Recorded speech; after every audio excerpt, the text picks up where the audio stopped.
ગઈકાલે આપણે વર્ણપટ વિશે ચર્ચા કરતા હતા મિત્રો, અને વર્ણપટની અંદર સૌ પ્રથમ આપણે જોયું કે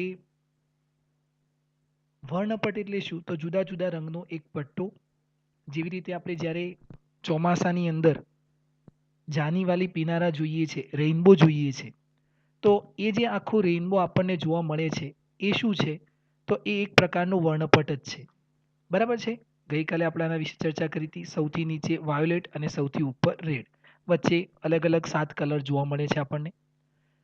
તો આ પ્રકારને આપણે વર્ણપટ કહીએ છીએ. આ જુદા જુદા રંગને આપણે શું કહીએ છીએ? વર્ણપટ કહીએ છીએ. હવે આ વર્ણપટને આપણે બે પ્રકારે ચર્ચા કરવી છે. એક આપણે કીધું કે ઉત્સર્જિત વર્ણપટ, એટલે જેવા કલરનો આપણે મતલબ જે આપણે ગેસ ભરીએ છીએ આ ગ્લાસ ટ્યુબની અંદર, એ પ્રકારની આપણને અહીંયા લાઇટ મળે છે. હાઇડ્રોજન ભરીએ તો આપણને યલો લાઇટ મળે છે. હિલિયમ ભરીએ તો આપણને ગ્રીન લાઇટ મળે છે. તો આપણે આને એક નિશાની બનાવી દીધી કે જ્યારે જ્યારે હાઇડ્રોજન લાઇટ મતલબ કે યલો લાઇટ હશે તો કયો ગેસ મળશે? હાઇડ્રોજન. જ્યારે આપણને બ્લુ લાઇટ દેખાશે તો આપણે કહીશું કે એની અંદર સોડિયમ વેપર ભરેલી છે. ઓકે. હવે અહીંયા આગળ આપણે શું જોયું કે લાઇટનું ઉત્સર્જન થાય છે. લાઇટનું શું થાય છે? ઉત્સર્જન. એટલે આવા વર્ણપટને આપણે ઉત્સર્જિત વર્ણપટ કહીએ છીએ. ફરીથી આપણે શું કર્યું કે આવી એક ટ્યુબ લીધી, એ ટ્યુબની અંદર ગેસ ભરી દીધો.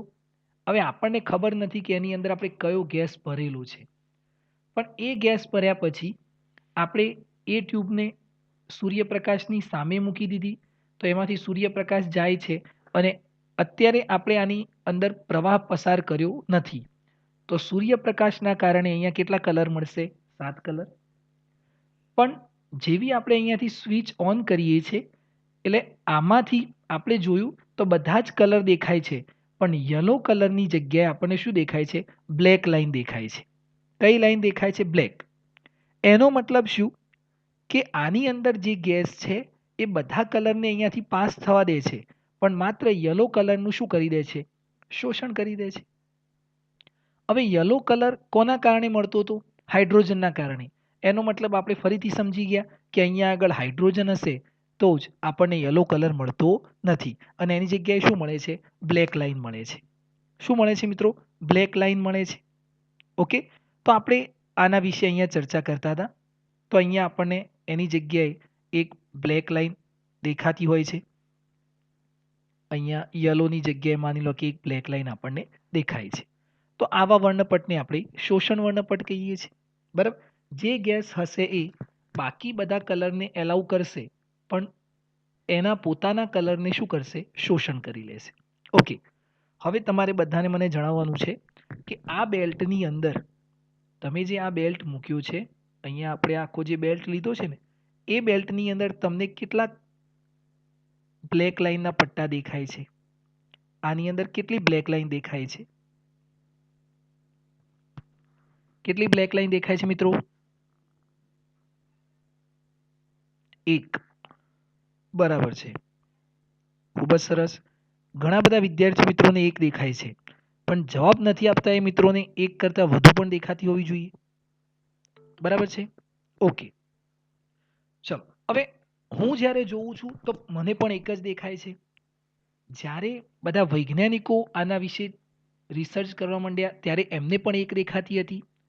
પણ જ્યારે આને ખૂબ જ વધુ વિભેદન શક્તિવાળા microscope, electronic microscope, sterling microscope, આવા માઇક્રોસ્કોપ વડે જ્યારે આ બ્લેક લાઇનને આપણે જોયું તો એ બ્લેક લાઇન એક નહોતી, પણ એની અંદર પણ આખું શું હતું? એક બેલ્ટ હતો.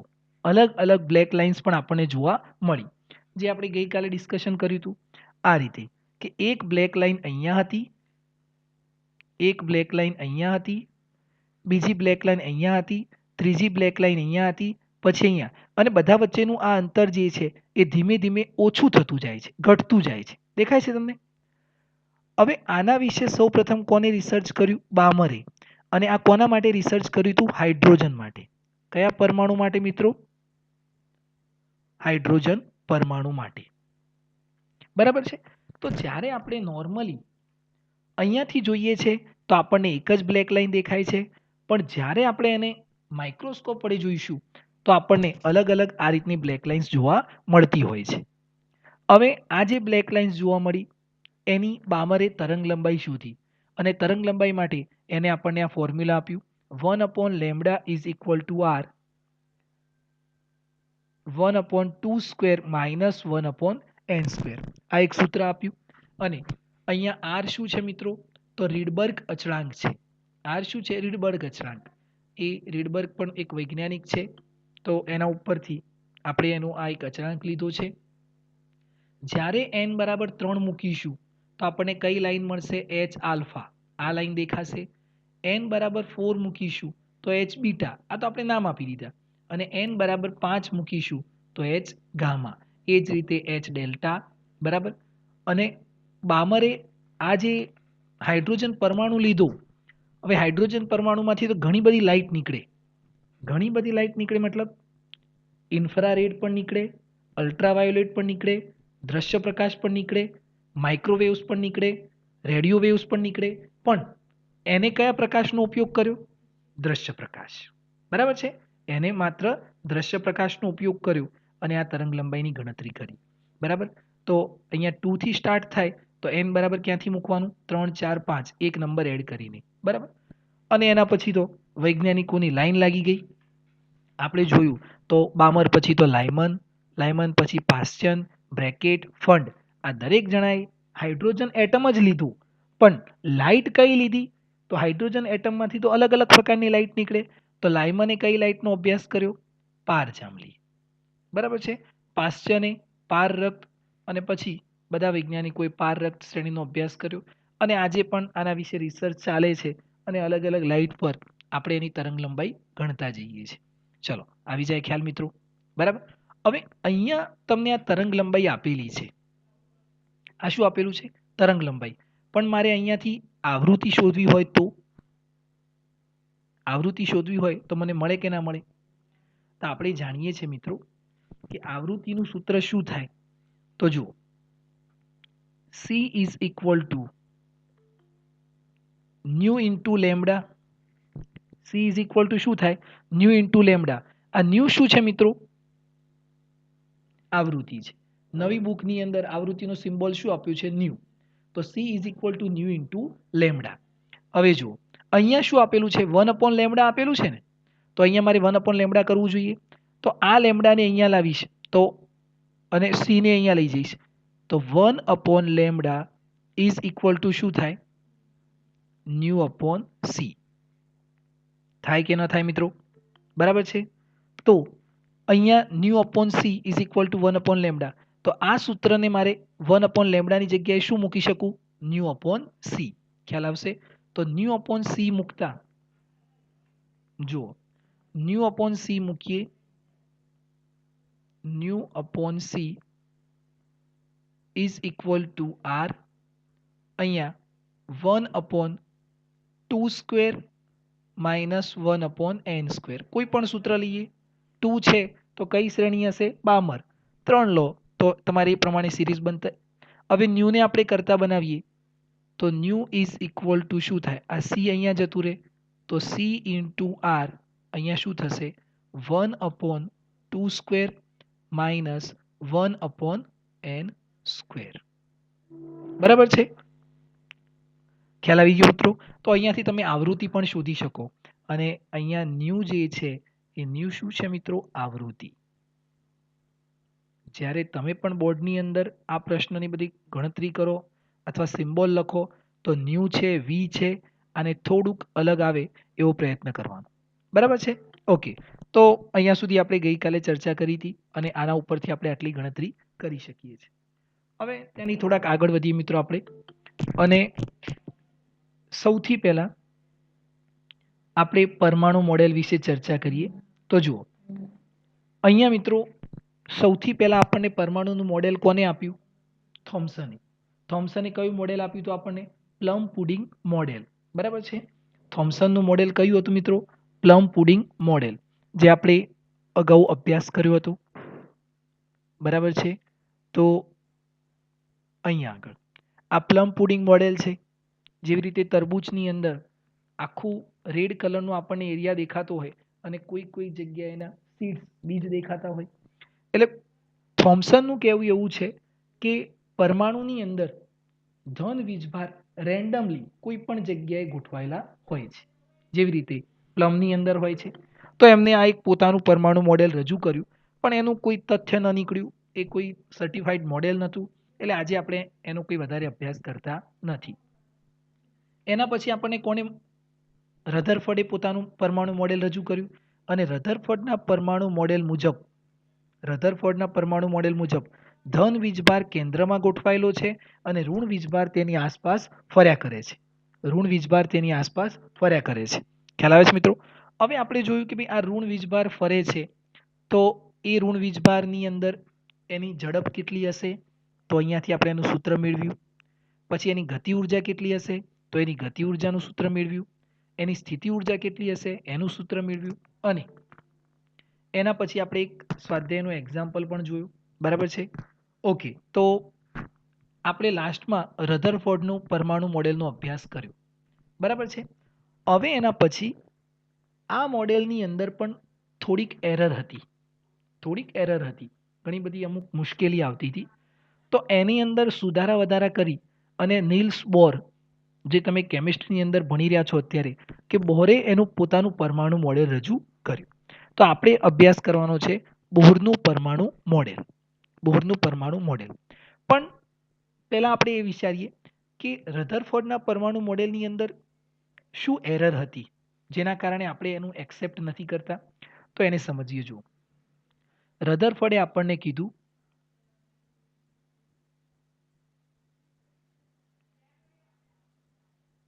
રધરફોર્ડના પરમાણુ મોડેલ મુજબ અહીંયા ન્યુક્લિયસ છે અને એની આસપાસ ઇલેક્ટ્રોન શું કરે છે? ગતિ કરે છે. હવે આ આખો એક પરમાણુ થઈ ગયો. હવે પરમાણુમાંથી શું નીકળે છે મિત્રો? ઉર્જા, લાઇટ નીકળે છે ને. કેમ કે મેં તમને શરૂઆતમાં કીધું હતું કે કોઈ વસ્તુ આપણને વ્હાઇટ દેખાય તો એની અંદરના પરમાણુ કેવી લાઇટનું ઉત્સર્જન કરતા હશે? વ્હાઇટ. આપણને વૃક્ષ ગ્રીન દેખાય છે તો એના પરમાણુ કઈ લાઇટનું ઉત્સર્જન કરતા હશે? ગ્રીન. હવે પ્રશ્ન અહીંયા એ હતો કે આ ઇલેક્ટ્રોન આમાંથી લાઇટનું ઉત્સર્જન કરશે. માનો કે આમાંથી લાઇટનું ઉત્સર્જન કરે છે. આ લાઇટનું ઉત્સર્જન કરે છે. હવે લાઇટનું ઉત્સર્જન કરશે તો એની પોતાની ઉર્જા કેવી થઈ જશે? ઓછી થશે. ઓછી થઈ જશે. તો આ ઇલેક્ટ્રોન અત્યારે આ કક્ષાની અંદર પરિભ્રમણ કરે છે. પછી ફરતા ફરતા આપણે જોયું કે આ કક્ષામાંથી ઇલેક્ટ્રોન ફર્યા કરે છે અને એની ઉર્જા જેમ જેમ ઓછી થાય છે એમ એ અંદર તરફ આવતો જાય છે. અને પછી એક સમય આવી અને ક્યાં પડશે? ન્યુક્લિયસની અંદર. ક્યાં પડી જશે? ન્યુક્લિયસની અંદર પડશે.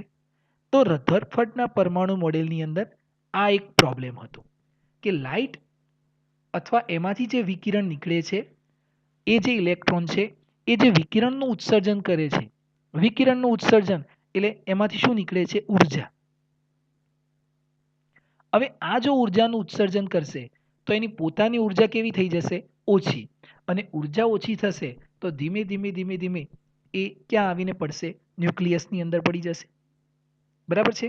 તો અહીંયા આપણે નોટ કરીએ કે ઇલેક્ટ્રોનની ઉર્જા ઓછી થવાથી તે ન્યુક્લિયસ તરફ ગતિ કરે છે. કોની તરફ ગતિ કરે છે? ન્યુક્લિયસ તરફ ગતિ કરે છે. તમને આવું એક બુકની અંદર પણ મોડેલ આપેલું છે કે ધીમે ધીમે આ ઇલેક્ટ્રોન ક્યાં જશે? ન્યુક્લિયસ તરફ જશે. બરાબર છે? તો અહીંયા આગળ આ રધરફર્ડના પરમાણુ મોડેલની અંદર થોડીક એરર હતી, જેના કારણે આપણે એનું મોડેલ એક્સેપ્ટ કરતા નથી. હવે એના પછી બોર નામનો જે વૈજ્ઞાનિક છે, નીલ્સ બોર, તો આપણે બોરનું પરમાણુ મોડેલનો અભ્યાસ કરવાનો છે. બોરનું પરમાણુ મોડેલ. બરાબર? જો મિત્રો, એક પછી એક વૈજ્ઞાનિક આવતા જાય છે અને એની અંદર મોડેલની અંદર થોડા ઘણા સુધારા કરતા જાય છે. બરાબર? તો બોહરનું પરમાણુ મોડેલ. હવે બોરના પરમાણુ મોડેલ અથવા બોરે રધરફર્ડનો આ જે પ્રોબ્લેમ હતો એની અંદર કેવી રીતનું સોલ્યુશન કર્યું, એની અંદર એને કેવી રીતનું સોલ્યુશન કર્યું, તો નીલ્સ બોરનું કહેવું એવું છે કે જો ઇલેક્ટ્રોન કોઈ સ્થાયી કક્ષાની અંદર, કઈ કક્ષાની અંદર મિત્રો, કોઈ સ્થાયી કક્ષામાં પરિભ્રમણ કરે, કોઈ સ્થાયી કક્ષામાં શું કરે, પરિભ્રમણ કરે, તો તેમની પોતાની ઉર્જા ઓછી થશે નહીં.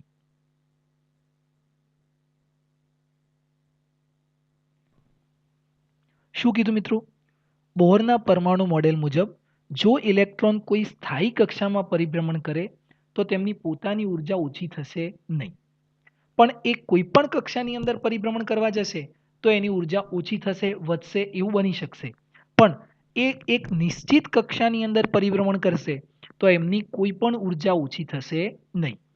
તો એને એવું કીધું કે અહીંયા આગળ આ ન્યુક્લિયસ છે, આ પ્રથમ કક્ષા, આ દ્વિતીય કક્ષા, પછી આ તૃતીય કક્ષા, બરાબર છે. હવે પ્રથમ કક્ષાની અંદર જે ઇલેક્ટ્રોન પરિભ્રમણ કરે છે એ જો અહીંયા જ પરિભ્રમણ કરશે, ભલે એમાંથી ઉર્જા આપણને મળતી હોય પણ એની ઉર્જા ઓછી થશે નહીં. પણ એ એક સ્થાયી કક્ષાની અંદર પરિભ્રમણ કરવું જોઈએ. સ્થાયી એટલે હંમેશા માટે એ જ કક્ષામાં રહેવો જોઈએ. કોઈ ઇલેક્ટ્રોન અહીંયા હોય તો એ આ જ કક્ષાની અંદર પરિભ્રમણ કરવું જોઈએ, કોઈ ઇલેક્ટ્રોન અહીંયા હોય તો એ આ જ કક્ષાની અંદર પરિભ્રમણ કરવું જોઈએ. અને તમે કેમિસ્ટ્રીની અંદર ભણો છો કે પ્રથમ કક્ષાની અંદર કેટલા ઇલેક્ટ્રોન હોય, બીજી કક્ષાની અંદર કેટલા ઇલેક્ટ્રોન હોય, ત્રીજી કક્ષામાં વધુમાં વધુ કેટલા ઇલેક્ટ્રોન સમાઈ શકે. તો એ એની ગણતરી છે કે જો ઇલેક્ટ્રોન એ જ કક્ષામાં પરિભ્રમણ કરશે તો એ આજે બોહરના રધરફર્ડના પરમાણુ મોડેલ મુજબ ન્યુક્લિયસ તરફ ગતિ કરશે નહીં અને કન્ટિન્યુઅસલી આ ઇલેક્ટ્રોન અહીંયા જ પરિભ્રમણ કરશે, આ ઇલેક્ટ્રોન આ જ કક્ષાની અંદર પરિભ્રમણ કરશે અને આ ઇલેક્ટ્રોન આ જ કક્ષાની અંદર પરિભ્રમણ કરશે. એ પોતાની ઉર્જા ઓછી કરશે નહીં. પણ એના માટે કક્ષા કેવી હોવી જોઈએ? સ્થાયી કક્ષા, સ્ટેબલ ઓર્બિટ, જેને આપણે શું કહીએ છીએ? Stable orbit. તો એ ઇલેક્ટ્રોન સ્ટેબલ ઓર્બિટમાં પરિભ્રમણ કરશે, બરાબર, તો એની પોતાની ઉર્જા ઓછી થશે નહીં. બરાબર. હવે બોરે પોતાના પરમાણુ મોડેલ માટે પૂર્વધારણાઓ રજૂ કરી. શું રજૂ કર્યું? પૂર્વધારણાઓ. તો નીલ્સ બોર નામના વૈજ્ઞાનિકે આપણને 3 પૂર્વધારણાઓ સમજાવી છે. એ 3 પૂર્વધારણાઓ એક્ઝામ માટે ખૂબ જ અગત્યની છે મિત્રો. જો એ 3 પૂર્વધારણાઓ આપણને યાદ રહી જાય તો બોરનું પરમાણુ મોડેલ આપણને સરળતાથી યાદ રહી જાય. એની અંદર ખાલી એ પૂર્વધારણાઓ જ છે, બરાબર. તો એક પછી એક આપણે પૂર્વધારણાઓ ચર્ચા કરતા જઈએ. તો અહીંયા આપણે નોટ કરીએ.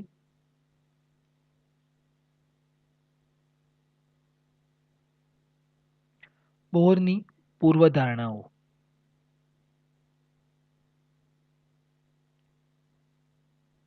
ચલો, પૂર્વધારણાઓનો મતલબ શું છે મિત્રો?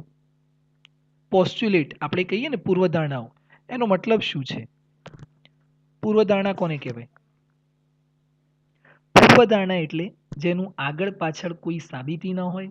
જેવી રીતે મને એવો વિચાર આવ્યો કે ભાઈ આવું થતું હશે અને મેં કહી દીધું કે ભાઈ આવું થાય છે, તો એને પૂર્વધારણા કહેવાય. એની કોઈ સાબિતી હોતી નથી, બરાબર. પણ તમે 10માની અંદર ગણિતમાં ભણતા હતા, પ્રમેય આવતું, પૂર્વધારણાઓ આવતી. તો પ્રમેય એટલે શું? એની અંદર સાબિતી હોય. કોઈક આવું થાય છે એવું કોઈએ જણાવ્યું તો આપણે એની તપાસ કરીએ કે ના ખરેખર થાય છે, તો જ આપણે એને માનીએ છીએ. પણ અહીંયા બોરને આવું અભિતર્ક વિતર્ક માઇન્ડની અંદર વિચાર્યું એને અને રજૂ કર્યું કે ભાઈ આવું થતું હશે એટલે આ એની પૂર્વધારણાઓ છે જેની કોઈ સાબિતી નથી. તો આપણે પ્રથમ પૂર્વધારણા જોઈએ જે ઓલરેડી આપણે લખી ચૂક્યા છીએ. તો પ્રથમ પૂર્વધારણા છે એટલે બુકની અંદર તમને કયો શબ્દ યુઝ કર્યો છે કે અહીંયા આગળ સ્વીકૃતિઓ. તો બોરની પ્રથમ સ્વીકૃતિ. તો બોરની પ્રથમ સ્વીકૃતિ મુજબ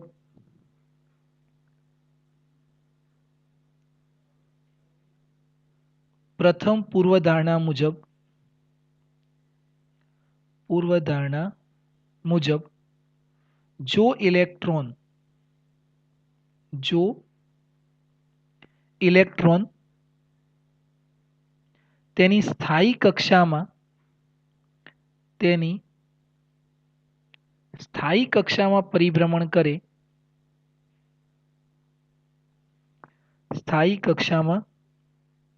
પરિભ્રમણ કરે તો તેની ઉર્જા અચળ જળવાઈ રહે છે. બરાબર છે. તમારે બુકના શબ્દો યાદ રહે તો બુકના શબ્દો લખવાના અને હું જે લખાવું છું એ યાદ રહે તો એ પણ લખવાનું. બરાબર છે. તો ઇલેક્ટ્રોન કેટલીક સ્થાયી કક્ષામાં વિકિરણ ઉર્જાનું ઉત્સર્જન કર્યા વિના ભ્રમણ કરી શકે છે. બરાબર, એટલે ઉર્જાનો નાશ કર્યા વગર એ સ્થાયી કક્ષાની અંદર પરિભ્રમણ કરી શકે છે. આ પ્રથમ પૂર્વધારણા થઈ ગઈ. એની સાથે તમારે આકૃતિ ડ્રો કરવી હોય તો આપણે જે રીતે હમણાં ડ્રો કરી, આ પ્રથમ કક્ષા, આ દ્વિતીય કક્ષા, આ રીતે તમે અહીંયા આગળ આને સમજી શકો છો. બરાબર, આ પ્રથમ પૂર્વધારણા થઈ ગઈ. તો આપણે આના પરથી શું યાદ રાખી શકીએ કે જો ઇલેક્ટ્રોન સ્થાયી કક્ષામાં પરિભ્રમણ કરે તો એની ઉર્જા અચળ જળવાઈ રહેશે. પણ જો આ ઇલેક્ટ્રોન અહીંયાથી અહીંયા આવી ગયો તો એની ઉર્જા કોન્સ્ટન્ટ જળવાશે નહીં. આપણે જાણીએ છીએ કે ધરા અવસ્થામાંથી ક્યાં આવશે? પ્રથમ ઉત્તેજિત અવસ્થા, દ્વિતીય ઉત્તેજિત અવસ્થા. જો એમ તેમ એ ગતિ કરશે તો એની ઉર્જા અચળ જળવાશે નહીં. ચલો એના પછી બીજી પૂર્વધારણા. તો બીજી પૂર્વધારણા મુજબ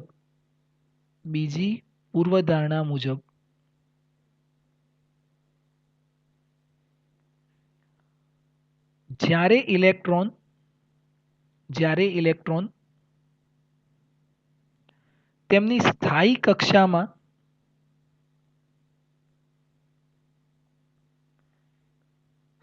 કક્ષામાં પરિભ્રમણ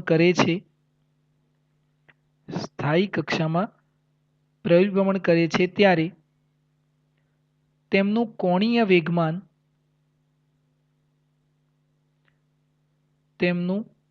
વેગમાન કક્ષા નંબરના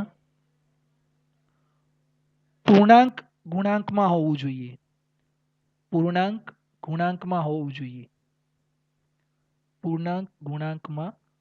જોઈએ. એનો મતલબ શું કે કોણીય વેગમાનને આપણે શું કહેતા હતા? L ઇઝ ઇક્વલ ટુ આ જે કોણીય વેગમાન છે એ કેટલું હોવું જોઈએ? h/2π. પણ આ કક્ષા નંબરને આપણે શું કહીએ? n કહીએ. તો કક્ષા નંબર કેવો હોવો જોઈએ? પૂર્ણાંકમાં હોવો જોઈએ. એટલે કોણીય વેગમાન કેટલું હોવું જોઈએ?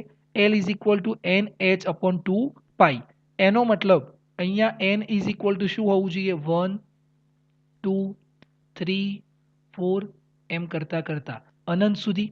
જો તમે અહીંયા 1 મૂકો, જો n ઇઝ ઇક્વલ ટુ 1 તો L બરાબર કેટલા મળશે? h/2π.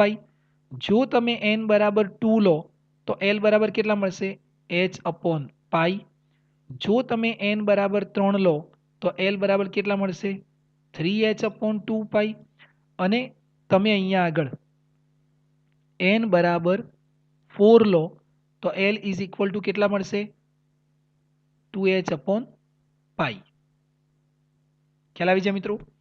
હવે અહીંયા જુઓ, આનો કહેવાનો મતલબ શું છે કે પૂર્ણાંક ગુણાંકમાં હોવું જોઈએ.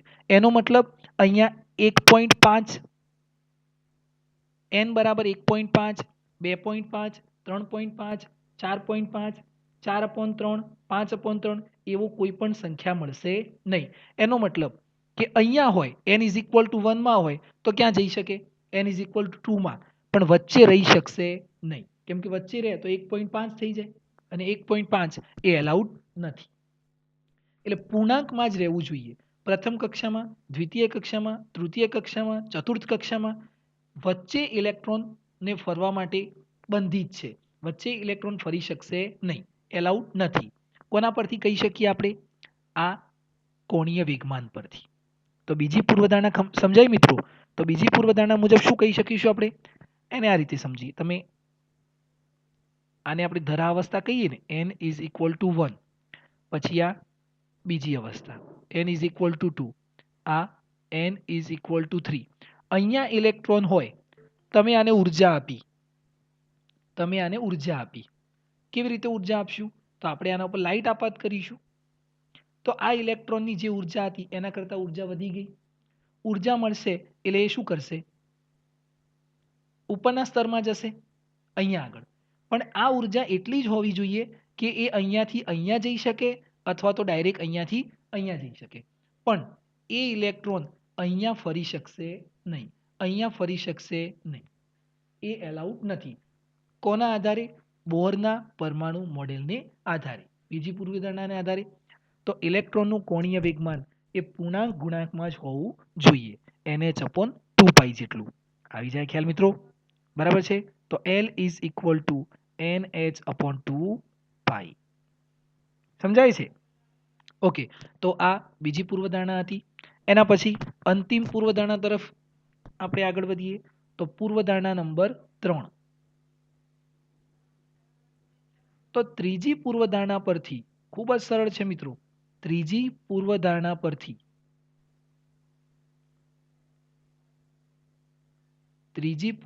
પરથી શું લખી શકીએ? તો ત્રીજી પૂર્વધારણા પરથી આપણને એક સૂત્ર આપે છે કે જ્યારે ઇલેક્ટ્રોનને બહારથી ઉર્જા આપવામાં આવે, બહારથી શું આપવામાં આવે? ઉર્જા આપવામાં આવે, ત્યારે તેની ઉર્જાનો તફાવત મળે છે. તેની ઉર્જાનો શું મળે છે? તફાવત મળે છે. તેની ઉર્જાનો તફાવત મળે છે. અને આ તફાવત કેવી રીતે મળશે? સમજો મિત્રો. અહીંયા આપણે ફરીથી ડ્રો કરીએ સાથે સાથે તો વધુ ખ્યાલ આવશે. આ ધરાવસ્થા છે. કઈ અવસ્થા છે? ધરાવસ્થા. એટલે n ઇઝ ઇક્વલ ટુ 1. પછી આ બીજી અવસ્થા છે, n ઇઝ ઇક્વલ ટુ 2.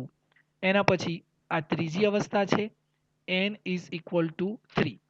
પ્રથમ એટલે ધરાવસ્થા કહીશું. બીજી કક્ષાને આપણે પ્રથમ ઉત્તેજિત અવસ્થા કહીશું અને ત્રીજી કક્ષાને આપણે શું કહીશું? દ્વિતીય ઉત્તેજિત અવસ્થા. હવે ઇલેક્ટ્રોન અહીંયા છે, એની જોડે કંઈક ઉર્જા છે. એ ઉર્જાને શું કહીએ આપણે? E initial. બરાબર. હવે આને આપણે બહારથી કંઈક ઉર્જા આપી તો આ ઇલેક્ટ્રોન અહીંયા ગયો, એની જોડે કેટલી ઉર્જા હશે? E final. બરાબર. તો અહીંયા આગળ આ જે ઉર્જા છે એ ઉર્જાનું શું મળે છે? તફાવત મળે છે. એટલે E ઇઝ ઇક્વલ ટુ, તમારી બુકની અંદર લખ્યું છે E initial minus E final. સાચું કે નહીં? બરાબર. પણ તમે E final minus E initial પણ લખી શકો છો. બરાબર છે? તો આ એની ત્રીજી પૂર્વધારણા થઈ ગઈ કે જ્યારે ઇલેક્ટ્રોન એક કક્ષામાંથી બીજી કક્ષામાં સંક્રાંતિ કરે છે તો એની ઉર્જાનો શું મળે છે? તફાવત મળે છે. બરાબર છે? તો આ રીતે આની 3 પૂર્વધારણાઓ છે અને આ 3 પૂર્વધારણાઓ પરથી એને પોતાનું મોડેલ રજૂ કર્યું. મોડેલ સેમ જ છે, રધરફોર્ડનું મોડેલ જ છે. એની અંદર કોઈ ચેન્જીસ નથી કે ઇલેક્ટ્રોન કક્ષાની અંદર પરિભ્રમણ કરે છે અને ધન વીજભાર ક્યાં છે? ન્યુક્લિયસની અંદર કેન્દ્રિત છે. પણ જે રધરફોર્ડનો પ્રોબ્લેમ હતો કે ઇલેક્ટ્રોન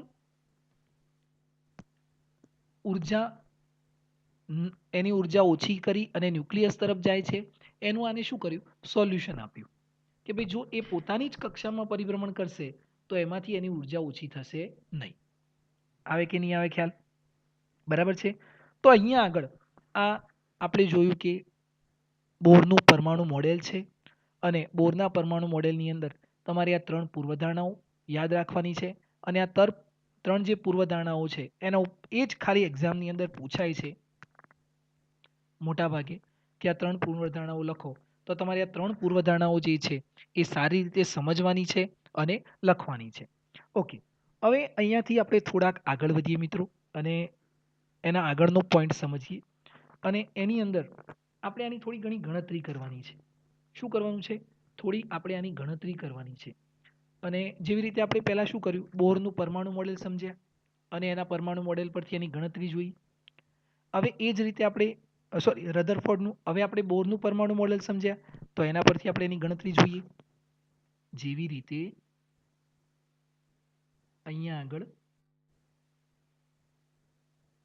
ઓકે, આપણે આ રધરફોર્ડનું પરમાણુ મોડેલનો અભ્યાસ કર્યો અને એના પછી આપણે એની ગણતરી જોઈ. તો ગણતરીની અંદર આપણે ગતિ ઉર્જા, સ્થિતિ ઉર્જા, કુલ ઉર્જા, વેગ આ બધા સૂત્રો સાબિત કર્યા. હવે એના પછી આપણે બોરનું પરમાણુ મોડેલનો અભ્યાસ કર્યો અને બોરના પરમાણુ મોડેલ પરથી આપણને એની થોડી ઘણી કેલ્ક્યુલેશન આપી છે. તો એ કેલ્ક્યુલેશન આપણે જોવાની છે. હવે અહીંયા કેલ્ક્યુલેશન આપણે ક્યાંથી સ્ટાર્ટ કરીએ? કેલ્ક્યુલેશન આપણે ક્યાંથી સ્ટાર્ટ કરીએ? તો કેલ્ક્યુલેશન સ્ટાર્ટ કરવા માટે આપણે કોણીય વેગમાનનો ઉપયોગ કરીએ છીએ. કોનો ઉપયોગ કરીએ છીએ? કોણીય વેગમાન. કોણીય વેગમાન બરાબર તમે હમણાં જ એક સૂત્ર સાબિત કર્યું. કયું સૂત્ર? NH/2π. અને ધોરણ 11 ની અંદર ચેપ્ટર નંબર 7 ની અંદર તમે કોણીય વેગમાન વિશે ભણ્યા હશો, પણ ચેપ્ટર નંબર 7 થોડું ઘણું અધૂરું રહી ગયું હતું તમારે મારા કારણે. બરાબર, ઓકે. તો એના માટે પછી આપણે ક્ષમા યાચના માગી લઈશું. પણ એ કોણીય વેગમાનનો આપણે ઉપયોગ કરવાનો છે અને એના ઉપરથી આપણે આ જે સૂત્રો છે એ સાબિત કરવાના છે. તો આપણે ફટાફટ એ સૂત્રો સાબિત કરી લઈએ. બરાબર છે. તો અહીંયા આગળ એના સૂત્રોની સાબિતી આપણે અહીંયાથી સાબિત કરીએ. એટલે બોરના પરમાણુ મોડેલની ઇક્વેશન એટલે ગણતરી. બરાબર છે. અહીંયા આપણે નોટ કરીએ તો બોહરના પરમાણુ મોડેલની ગણતરી, પરમાણુ મોડેલ માટેની ગણતરી, કેલ્ક્યુલેશન. બરાબર છે. હવે આ કેલ્ક્યુલેશન આપણે સ્ટાર્ટ કરીએ કોણીય વેગમાનથી. કોણીય વેગમાન શું થાય? કોણીય વેગમાન કેટલું થવું જોઈએ? તો કોણીય વેગમાન આપણે નોટ કરીએ. કોણીય વેગમાનને આપણે L કહીએ છીએ. તો કોણીય વેગમાન થાય m into v into r. બરાબર, mvr. બરાબર, એટલે આને આપણે લખતા r cross p. L is equal to r cross p. p એટલે શું? m ઇન્ટુ v એટલે વેગમાન થાય ને p, એની સાથે r નો ગુણાકાર કરીએ તો આ શું થઈ ગયું? mvr. આ કોણીય વેગમાન. એના બરાબર બીજું કોણીય વેગમાન કયું? હમણાં જ આપણે જે લીધું એ NH/2π. બરાબર છે. અહીંયાથી આપણે શરૂઆત કરવાની છે. હવે અહીંયાથી આપણે શરૂઆત કરીએ અને અહીંયાથી આપણે ત્રિજ્યા, વેગ આ બધાના સૂત્રો સાબિત કરવાના છે. ત્રિજ્યા પછી વેગ આ બધાના આપણે સૂત્રો સાબિત કરવાના છે. તો સૌ પ્રથમ તમને સૂત્ર આપ્યું છે વેગનું. વેગનું સૂત્ર આપ્યું છે. બરાબર. હવે વેગનું સૂત્ર જે છે એ તમે ક્યાંથી મેળવશો? આ વેગનું સૂત્ર આપણે ક્યાંથી લાયા? આપણે વેગનું જે સૂત્ર મેળવવું છે એના માટે આપણે રધરફોર્ડના પરમાણુ મોડેલનો અભ્યાસ કરીએ ફરીથી અને આપણે સાબિત કરેલું સૂત્ર જે છે એને યાદ કરી લઈએ. ઓકે, ચલો. આ વેગનું સૂત્ર છે E²/4πε0 into m into r. બરાબર, તો આને આપણે નોટ કરીએ. v² બરાબર અહીંયા આગળ ઓકે. તો વેગનું સૂત્ર આપણે મેળવીએ v² બરાબર E²4πε0 m ઇન્ટુ r. બરાબર છે, m ઇન્ટુ r 4πε0 E². હવે આને જો આપણે અહીંયા આગળ મારે ત્રિજ્યા શોધવી હોય, આ ત્રિજ્યા શોધવી હોય તો r ને કરતા બનાવું તો m ઇન્ટુ v અહીંયા જશે. m ઇન્ટુ v અહીંયા જશે તો એની જગ્યાએ આપણે r ને ગણતરી કરી શકીશું. પણ ધ્યાન આપજો મિત્રો, હવે આપણે આપણી રીતે આની ગણતરી કરતા અને સમજતા જઈએ. તો અહીંયા આગળ આપણે એની ગણતરી સમજીએ. તમે હું જે રીતે ગણતરી કરું એ રીતે સમજવાનો પ્રયત્ન કરજો તો સરળતા રહેશે. અધરવાઇઝ બુકની અંદર ડાયરેક્ટ ફોર્મેટ તમને આપેલા હશે. બરાબર છે. ચલો, હવે મારે r ને કરતા બનાવવું છે તો r બરાબર શું થશે? તો NH/2π m ઇન્ટુ v એ પણ નીચે આવી જશે ને? આવી જાય કે ના આવે? ઓકે. હવે અહીંયા આગળ આ v² ની કિંમત મૂકવી છે મારે. v², તો હું અહીંયા r² કરી લઉં. હું શું કરી દઉં? r square. આર સ્ક્વેર કરીશ તો આ શું થશે? N square H square. ટુની જગ્યાએ શું થશે? 4 પાઈ સ્ક્વેર એમ સ્ક્વેર અને વી સ્ક્વેર. ચલો આટલું થઈ ગયું. હવે વી સ્ક્વેરની કિંમત આપણી જો ડાયરેક્ટ છે એ કિંમતને મૂકીએ તો R square is equal to N square H square 4 pi square M square. હવે વી સ્ક્વેરની કિંમત મૂકું છું, ધ્યાન આપજો. તો વી સ્ક્વેરની જગ્યાએ ઈ સ્ક્વેર, પણ વી સ્ક્વેર છેદમાં છે એટલે ઈ સ્ક્વેર ક્યાં આવશે? નીચે. અને 4 પાઈ એપ્સાઇલોન 0 એમ ઇન્ટુ આર ક્યાં જશે? ઉપર. તો 4 પાઈ એપ્સાઇલોન 0 એમ ઇન્ટુ આર આવી જાય. બરાબર. હવે ચલો કેન્સલેશન કરીએ. એક એમ કેન્સલ થશે. બરાબર. પછી અહીંયાથી એક પાઈ કેન્સલ થશે. અહીંયાથી 4 કેન્સલ થશે. બરાબર. બીજું કંઈ કેન્સલેશન દેખાતું નથી. તો R square is equal to શું મળ્યું મિત્રો? N square H square epsilon 0 into R epsilon 0 into R. નીચે શું થશે મિત્રો? એક પાઈ વધશે ને, તો pi into M into E square. તો ઈ સ્ક્વેર પાઈ ઇન્ટુ એમ. હવે આર આપણે અહીંયા આર કરી દઈએ તો શું થાય? એનનું વર્ગમૂળ નીકળી જાય, એચનું વર્ગમૂળ નીકળી જાય, એપ્સાઇલોન 0નું વર્ગમૂળ, એ આ બધું વર્ગમૂળમાં આવશે. ઈનું વર્ગમૂળ નીકળી જાય. આટલા ટર્મ શામાં આવશે? વર્ગમૂળમાં આવશે. તો તમને અહીંયા આરનું સૂત્ર આપેલું છે એચ સ્ક્વેર એપ્સાઇલોન 0 પાઈ એમ ઈ સ્ક્વેર. પાઈ એમ ઈ સ્ક્વેર. બરાબર છે. તો એચ સ્ક્વેર એપ્સાઇલોન 0 પાઈ એમ ઈ સ્ક્વેર ઇન્ટુ આર. બરાબર છે.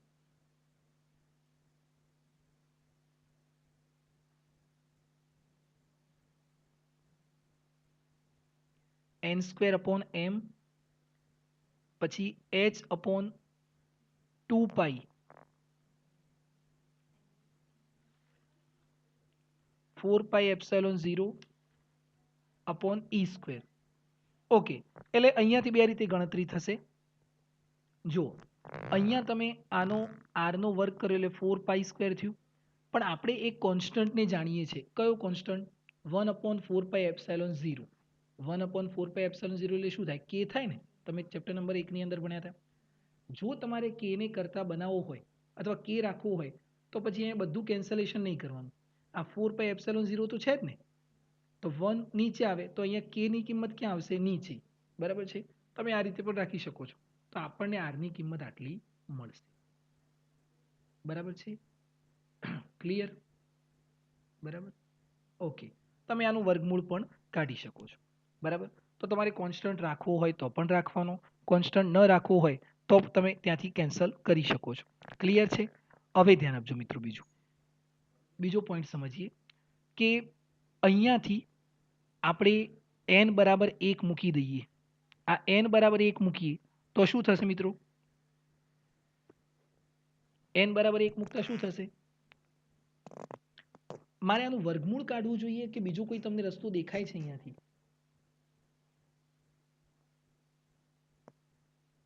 બંને બાજુ આટલા મોટા મોટા આર દેખાય છે, તો એક આર આ બાજુથી કેન્સલ થઈ જાય તો વર્ગમૂળ કાઢવાનું વધશે. હવે બરાબર છે. હવે ફોર્મ્યુલા મેચ કરજો બુકની સાથે. બરાબર. તો બંને બાજુથી આપણે શું કેન્સલ કરીએ મિત્રો? એક આર કેન્સલ કરી દઈએ. અહીંયાથી આર કેન્સલ કરીએ તો એક આર અહીંયા કેન્સલ થઈ ગયો ને. હવે આ ફોર્મ્યુલા શું થશે? R is equal to N square H square pi M E square અને epsilon 0. N square n square H square epsilon 0 અને નીચે શું થશે મિત્રો? બરાબર છે. આ શું મળશે તમને? સૂત્ર મળશે એન સ્ક્વેર અને અહીંયા આગળ H square epsilon 0 pi M E square. H square epsilon 0 pi M E square N is equal to 1 મૂકી દઈએ. બરાબર છે. ચલો મળી ગયું સૂત્ર. તો આ જે સૂત્ર છે એને તમારે યાદ રાખવાનું છે. આ કોનું સૂત્ર છે? ત્રિજ્યાનું સૂત્ર છે. બરાબર. હવે જ્યારે ધ્યાન આપજો મિત્રો, હવે જ્યારે n બરાબર 1 મૂકીએ, n બરાબર 1 મૂકતા ત્રિજ્યાનું સૂત્ર શું મળશે? ચલો n બરાબર 1 મૂકો તો h સ્ક્વેર એપ્સાઇલોન 0 પાઈ એમ ઈ સ્ક્વેર. હવે n બરાબર જ્યારે 1 મૂકીએ તો આ ત્રિજ્યાને આપણે r નથી કહેતા, પણ શું કહીશું? a કહીશું. એ 0 એ નોટ કહીશું. કેમ? તો આને આપણે બોહરની ત્રિજ્યા કહીએ છીએ. કોની ત્રિજ્યા કહીએ છીએ? બોહરની ત્રિજ્યા. તો પ્રથમ કક્ષાની ત્રિજ્યાને આપણે કોની ત્રિજ્યા કહીશું? બોહરની ત્રિજ્યા. અને બોહરની ત્રિજ્યા એટલે આપણે r ની જગ્યાએ a સિમ્બોલ મૂકી દીધું. તો આને આપણે કહીશું બોહરની ત્રિજ્યા. ચાલો ક્લિયર થઈ ગયું મિત્રો? બરાબર. હવે r નું સૂત્ર તો મળી ગયું. બરાબર. હવે આપણે સૂત્ર મેળવવું છે વેગનું. વેગનું સૂત્ર મેળવવું છે. બરાબર. તો વેગનું સૂત્ર કેવી રીતે મેળવીશું? ફરીથી પાછા અહીંયા આવી જઈએ. તો વેગનું સૂત્ર તો ઓલરેડી આપણને આપેલું છે. અહીંયાથી મેળવવું હોય તો m ઇન્ટુ આર ક્યાં જાય? નીચે. m ઇન્ટુ આર ક્યાં જશે? નીચે જશે. તો m ઇન્ટુ આર નીચે જશે અને r ની જગ્યાએ આપણે આ સૂત્ર મૂકીશું જે આપણને મળ્યું એ સૂત્ર. તો આપણને કોનું સૂત્ર મળશે? વેગનું સૂત્ર મળશે. બરાબર છે. જે અહીંયા તમને આપેલું છે એ. તો આપણે અહીંયા ગણતરી કરીએ ફરીથી કે m v r is equal to N H upon 2 pi. અહીંયાથી જો હું v ને કરતા બનાવું તો n H upon 2 pi m into r. હવે આરની કિંમત જે છે અહીંયા આપણને મળી ને આરની કિંમત, આ આરની કિંમત આપણે મૂકી દઈએ. બરાબર છે. અહીંયા આગળ આરની કિંમત આની મૂકીએ તો v શું મળશે? જોજો, v is equal to N H upon 2 pi into M. હવે આરની કિંમત મૂકો તો આરની કિંમત આપણે મૂકીએ તો આર છેદમાં છે ને અહીંયા, એટલે એન સ્ક્વેર એચ સ્ક્વેર ક્યાં આવશે? નીચે. N square H square epsilon 0 અને ઉપર શું થશે? પાઈ એમ ઈ સ્ક્વેર. બરાબર. ચલો શું કેન્સલેશન દેખાય છે? પાઈ કેન્સલ, ચલો એમ કેન્સલ, બીજું એક એન કેન્સલ થશે ને, પછી એક એચ પી કેન્સલ થઈ જશે. બરાબર. તો v ઇઝ ઇક્વલ ટુ શું મળ્યું સૂત્ર? E square upon n square sorry n into h epsilon 0 2. હા 2 ધ્યાનથી લખવાનું એટલે કંઈ રહી ના જાય. 2 એન એચ ઇન્ટુ એપ્સાઇલોન 0. બરાબર છે. તો અહીંયા 1 upon N E square upon શું કર્યું? 4 pi epsilon 0 1 upon H upon 2 pi. તમે એને રીકન્સ્ટ્રક્શન કરશો તો તમને આ રીતનું કંઈક ફોર્મ્યુલા મળશે. બરાબર છે. ઓકે ચલો ખ્યાલ આવશે. બરાબર છે. તો આ કોનું કિંમત મળી? આપણને વેગની કિંમત મળી. બરાબર. હવે અહીંયાથી તમારે આને આ રીતે યાદ રાખવાનું આખું formula. v is equal to 1 upon n. અહીંયા આ રીતે યાદ રાખવાનું. ઈ સ્ક્વેર 2h એપ્સાઇલોન 0.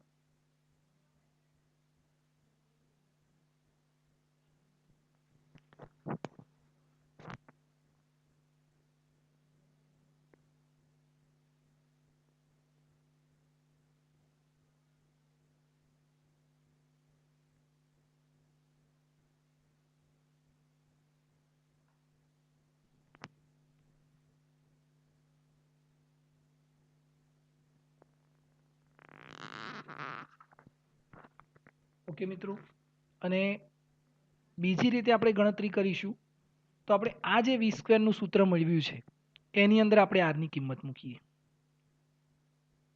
આ જે વી સ્ક્વેરનું સૂત્ર છે ને, e square upon 4πε0 m into r, તો અહીંયા આગળ જોજો ફરીથી, v square is equal to શું મળ્યું મિત્રો આપણને? E square upon 4πε0 into m into r, e square upon 4πε0 m into r, બરાબર છે. હવે આર ની કિંમત આની અંદર મૂકીશું તો ઈ square 4πε0 into m into r. હવે આરની જગ્યાએ કઈ કિંમત મૂકીએ?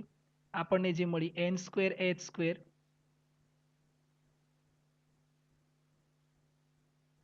n square h square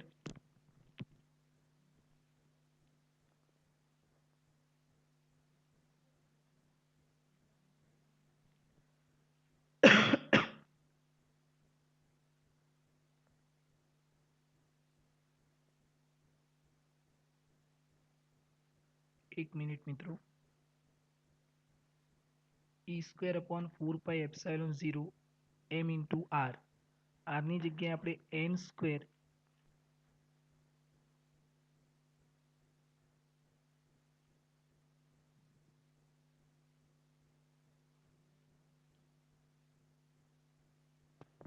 okay છે. તો અહીંયા આગળ આ કિંમત મૂકીએ તો આર નીચે છે ને છેદમાં, તો અહીંયા શું થશે? n square h square epsilon 0, અહીંયા શું થશે? પાઈ m e સ્ક્વેર, પાઈ m e સ્ક્વેર. ઓકે, બરાબર છે. ચાલો હવે અહીંયા આગળ આની અંદર સાદુરૂપ આપીએ તો v square is equal to e raise to 4, pi pi cancel થઈ જશે, એક m કેન્સલ થઈ જશે અને બીજું કશું કેન્સલ નથી દેખાતું, તો અહીંયા ઈ સ્ક્વેર ઈ રેસ ટુ 4 પછી 4 epsilon 0 n square h square, અને એપ્સાઇલોન 0 નું પણ સ્ક્વેર થશે ને, તો અહીંયા આગળ n સ્ક્વેર h સ્ક્વેર 4 અને એપ્સાઇલોન 0 નો સ્ક્વેર. ઓકે, આ ફોર્મ્યુલા મળી ગઈ. હવે અહીંયાથી તમે v નું વર્ગમૂળ કાઢશો તો શું રહેશે? આની એનો સ્ક્વેર થશે, n સ્ક્વેર નું વર્ગમૂળ શું નીકળશે? 1 અપોન n, n નું n નીકળી જશે ને, બરાબર છે. અહીંયા નીચે 4πε0, બરાબર છે. અહીંયા આપણે 4 મૂકવાનું રહી ગયું છે, n square h square 4πε0 square. Okay, તો 4 છે, બરાબર, એટલે 4πε0 અને h અપોન 2 પાઈ, પણ અહીંયા આપણે પાઈને કેન્સલ કરીશું. ઓકે, બરાબર જ છે. તો તમે અહીંયાથી v નું વર્ગમૂળ કાઢશો, તમને આ પણ ફોર્મ્યુલા મળશે. ક્લિયર છે? અહીંયાથી આ.